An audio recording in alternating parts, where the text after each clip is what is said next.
Good morning and welcome to an all-new Eye of the Tiger. I'm Nate Wynn. And I'm Austin Daly. Standardized testing for juniors start next week. This is the first year scores will be recorded on juniors' transcripts. I really think juniors ought to just try their best on this test. It's something that we get measured as a school. How our students are doing on this. It's something our teachers are working hard through all the years of working with these students. The test will be administered next Tuesday through Friday. Juniors need to come to school at 7:40 on Tuesday to take a math portion of the exam. All other classes may arrive at 9:45 to attend first period.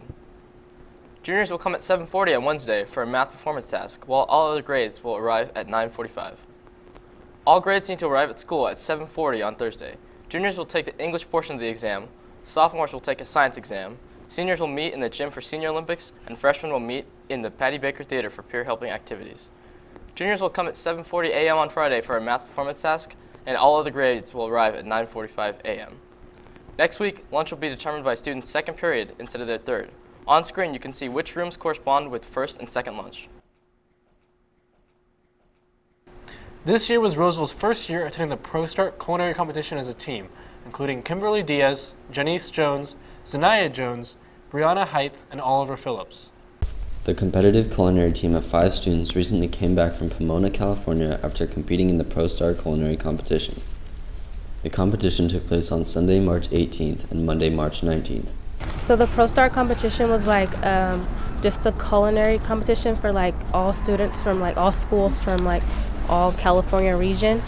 It was just they had a management team and a culinary team, but a management team from our school did it a couple years ago, and we were the first group to go as culinary team. The competition consisted of multiple schools over the course of multiple days. The teams were required to prepare a 3-course meal with a time restraint while directly competing with other schools. Well, it was out of 30 schools, so 3 schools competed on Sunday, and then we competed Monday. So overall, it was out of 30 schools. We had 60 minutes to prepare a 3-course meal. The teams were judged based on their cooking skill, teamwork, and efficiency. Roseville's team placed 17th, and they feel they could have done better. How we usually set up, it was a table here and another table here. So it was me and Kimberly were on this side doing our thing, and then my sister and Bree were on the other side doing the things. But the judges came around and was talking to us and asking us questions and stuff. I think we could have communicated a little more better, but everything else was fine. The students look forward to competing again and placing higher in the competition. We now go to Dominic Taylor for sports. Good morning, and welcome to an all-new edition of EOTSN. I'm Dominic Taylor. Boys varsity volleyball is now halfway through what looks to be an incredibly successful season.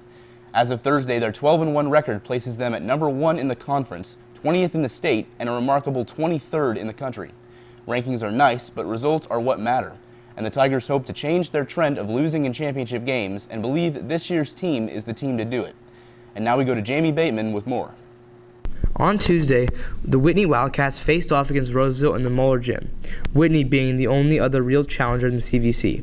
After the game, Whitney got back on the buses, scratching their heads after sustaining a 3-0 blowout, solidifying the legitimacy of Roseville this season.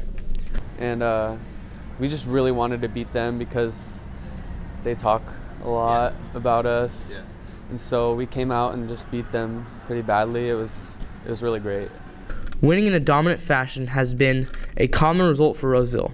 For as of Tuesday, they haven't lost a single match in league play. Yeah, so other than the game that we lost, we haven't lost a set yet. So I think it shows the caliber that we're at this year. It's a lot higher than last year.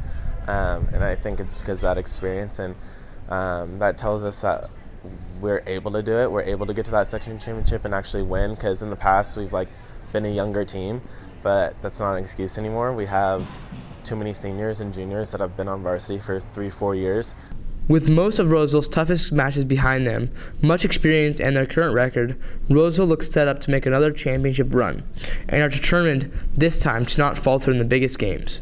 We're undefeated in league right now, so we have a really good chance of that. We're ranked first in the section, so we're favored to win the section championship. And I think we'll be able to get to the NorCal finals, definitely. We got to the semifinals last year and lost, so I think our team this year is ready to go a little bit further than we did last year. So for sure, I think we'll be able to get there. For complete coverage, see Jamie Bateman's article on boys volleyball in the paper on Monday. And that's it on your home for Roseville High School sports, top plays, breakdowns, and more. Eye of the Tiger Sports Network, EOTSN. Now over to entertainment. Thanks, Dom. The Power Rangers were created in the 90s in a television show called The Mighty Morphin Power Rangers. 24 years later, the Power Rangers have been rebooted in movie form, and I can say that I loved it. Mighty Morphin was a giant part of my childhood, and it was absolutely amazing to see one of my favorite childhood shows and characters rebooted. The movie follows 5 teenagers who are given powers and become a team to stop a villain played by Elizabeth Banks named Rita Repulsa. Now, this movie is not perfect and really isn't the best thing I've ever seen, but I genuinely enjoyed it. It was fun to watch, and the whole thing really paced well. It caught the vibes of the original Power Rangers perfectly while not being as cheesy as the original TV show. Now, I'm not going to talk about the long list of main characters, so I'm just going to go over my least favorite and my favorite. My least favorite of the Rangers was definitely the Black Ranger, played by Ludi Lin. He just didn't click with me, and most of the stuff he said was really cringy. My favorite Ranger by far was the Red Ranger, played by Dacker Montgomery. He did a phenomenal job as the leader of the Rangers, and his chemistry with the Rangers' mentor, Zordon, played by Bryan Cranston, was something really good. There are some plot holes here too, and I feel like those could have been explained better, but they get past that stuff pretty fast. I like this movie as a fan of Power Rangers and someone from an outside perspective. Power Rangers gets a well-deserved 4 to 5 stars. Now we go back to news. Thanks, Gabe.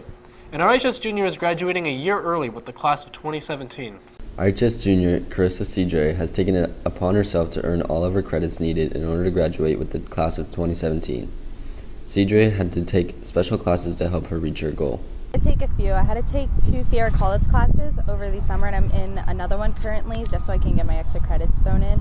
And I've had to take some senior classes during my junior year right now, which is awkward, but... Cedre doesn't feel the transition to senior classes has been difficult, but instead a new experience. Not so difficult, just more awkward, because there's a lot of questions about it. I'm always asked, like, why are you in here? Or I always get the, oh, you're a junior? Cool. Cedre's AP Literature teacher, Kelly Capel, appreciates Cedre's willingness to succeed and the dedication she's put in to reach her goal.